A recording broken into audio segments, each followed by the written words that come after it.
Hola nuevamente, mis queridas hermanas y hermanos de Venezuela.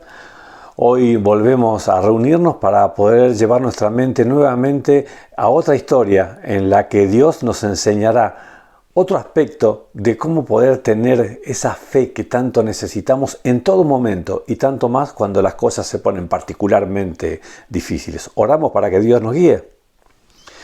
Buen Padre, Señor, muchas gracias por la bendición de poder llamarnos tus hijos y de poder llegar hasta tu trono de gracia para pedir tu bendición. Queremos entregarte estos momentos para que sea tu Espíritu el que nos enseñe. Por Jesús, amén. Saben que cuando pensaba en el tema a compartir hoy, estaba pensando que una de las cuestiones verdaderamente importantes para poder tener verdaderamente una fe poderosa y especialmente cuando las cosas se complican y se ponen difíciles, algo fundamental es la clave para que eso exista. Porque no es una cuestión de decisión, de coraje, de decir vamos para adelante y ya está. O sea, la fe extrema no tiene que ver con pensamiento positivo o con ese tipo de situaciones. Tiene que ver con un don del cielo que Dios da a quienes permiten que Dios se lo dé. Ahí está tu parte y la mía, nuestra asociación con Dios, nuestra cercanía con Jesús, que el conocerlo a Él y el compartir con Él la vida es lo que hace que podamos nosotros recibir esa fe. Y de alguna manera, con el paso del tiempo, al tener a Jesús como protagonista principal de nuestra vida, al estudiar su palabra, al buscar conocerlo, de alguna forma Jesús nos va haciendo, a pesar de nosotros, un poquito más parecidos a Él cada día. Y miren lo que pasó con la historia de algunos de sus discípulos, que ustedes recuerdan, durante el ministerio de Cristo eran bastante cabeza dura, difíciles y duros para entender algunas cosas, pero cuando el Espíritu Santo descendió con todo el poder, el Espíritu los guió e hicieron cosas increíbles. Muchas veces cuando la gente veía a los discípulos, les parecía estar viendo a Jesús por las cosas que ellos hacían.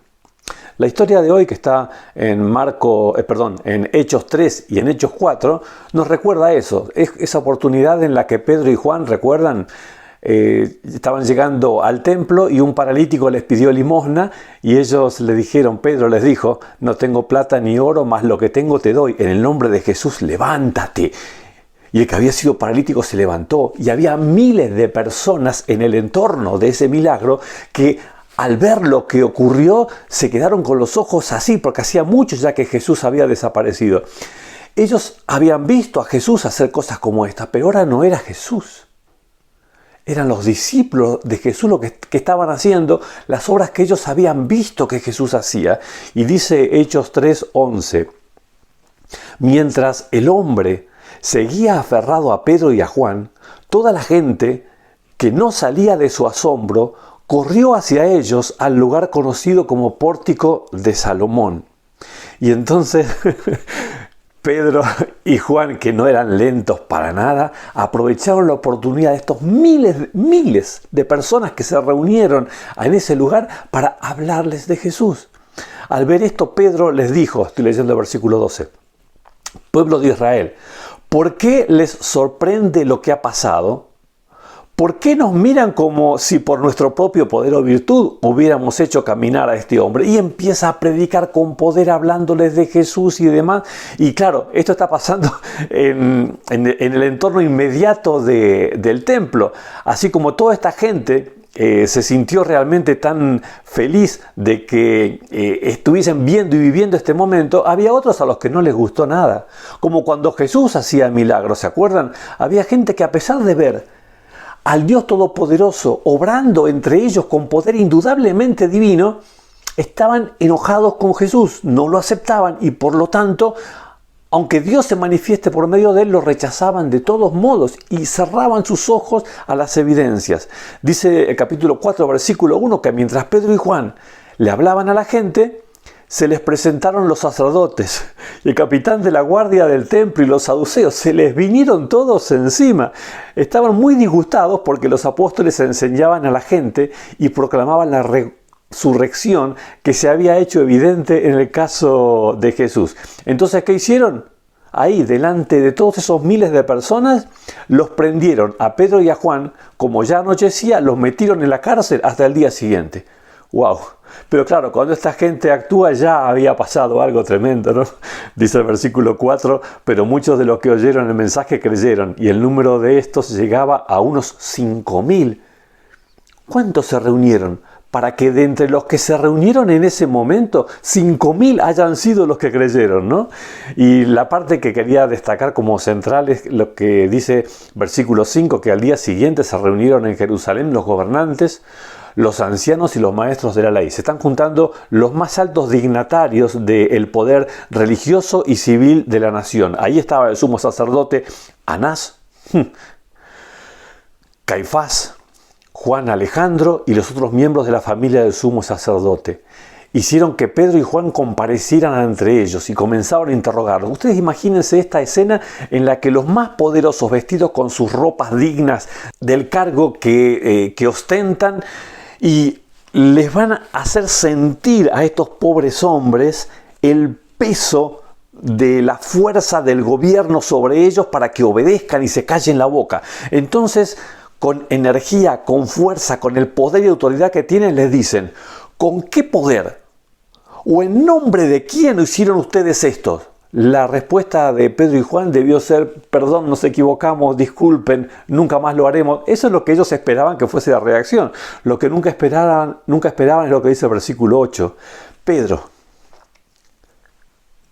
lleno del Espíritu Santo, les respondió: gobernantes del pueblo y ancianos, hoy se nos procesa por haber favorecido a un inválido y se nos pregunta cómo fue sanado. Sepan pues todos ustedes y todo el pueblo de Israel que este hombre está aquí delante de ustedes sanos gracias al nombre de Jesucristo de Nazaret, crucificado por ustedes, pero resucitado por Dios. ¡Wow! Ellos jamás esperaron una respuesta con semejante firmeza y contundencia. Se arrepintieron de haber preguntado lo que preguntaron.